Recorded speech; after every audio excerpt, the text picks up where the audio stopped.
Please welcome to the stage, please, Chris Alun. Okay,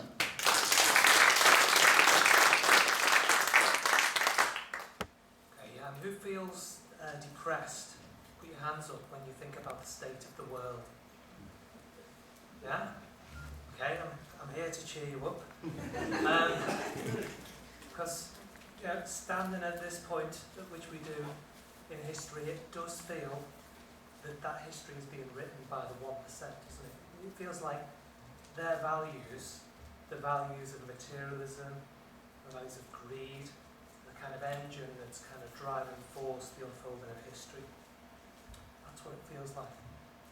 It feels like our values, our ethic, fraternal love, the ethic that underpinned the foundation of the welfare state, where we felt compelled to give something of what we had to ensure that others were looked after.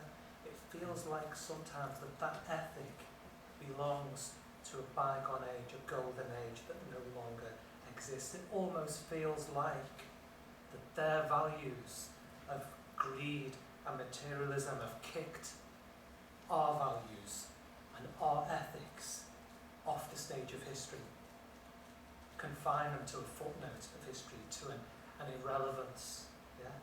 And that's probably why bands such as the Manic Street Preachers in their song A Design for Life say we don't talk about love. But if that's true, and if their values of materialism and greed really have triumphed and defeated our values, our ethic of fraternal love, why do they try so hard to squeeze the love that's within us out of us? Why do they feel compelled to drip feed us with stories of hate about asylum seekers that encourage us only to hate rather than to love our fellow human beings? Why do they drip feed us with stories of hate about benefit claimants that encourage us to hate other people rather than to love our fellow human beings? But sociologists, or some sociologists, will tell you that don't despair, because even though you might find coming out of the mouths of some people the lies that are delivered to them by the media, they are often, sometimes, the first on the scene with acts of love and kindness when and where it's needed, even for asylum seekers. So strip away the lies. And what we find when we get underneath is that we are defined by our capacity to give love. And anarchist philosophers will tell you that if you really want to know what people are like, study a disaster situation. Because in a disaster situation, the architecture of capitalism disintegrates. The rules that govern everyday life in capitalist societies disintegrate. They're suspended, they no longer apply. And what do we find? We find that people act with compassion and with love. People put their lives on the line. People give up their lives in the service of saving other people and in the service of the well-being of other people. So ultimately, we're defined by our capacity to love. So when we look carefully, their values of materialism and greed haven't triumphed at all. Love is a force of resistance that's engaged in an ongoing historical struggle with their values of materialism and greed, and you can see it all around. Their values juxtaposed with our values in an ongoing historical struggle. Their greed-infused bombing of Iraq is met with human shields provided by ordinary people of the type that we see in this room tonight, because we are defined by love and people put their lives on the line for the love of their fellow human beings.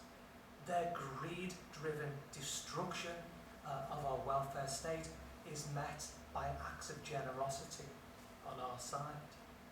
Those who give the most are those who have the least. Charitable giving comes more from those who have nothing, because we can't bear to see people suffer. So we do what we can to help. And if you read a book that's just come out by Selena Todd, it's a book called The People. And what that book says is that we do not want to be defined by their values at all. We don't want to be defined as part of Nick Clegg's Alarm Clock Britain. We don't want to be defined as part of Ed Miliband's hard-working families who are not driven by the values of acquisition and materialism at all. We don't want to work for those things. In fact, what you find is people want to work less because they want to expand the space in their lives that they can fit more meaningful things into. And the more meaningful things they want to fit in are people and love. And this, nothing has changed. If you look back through history, consult the old sociological studies of working class culture, stretching back to the 1950s, and they tell you that working class culture and working class communities can be defined by one thing, and that's love. Love is the glue that holds people together in solidarity, always did and always has done. Yeah? So sometimes we get despondent because we look for that big moment that tells us that change is happening.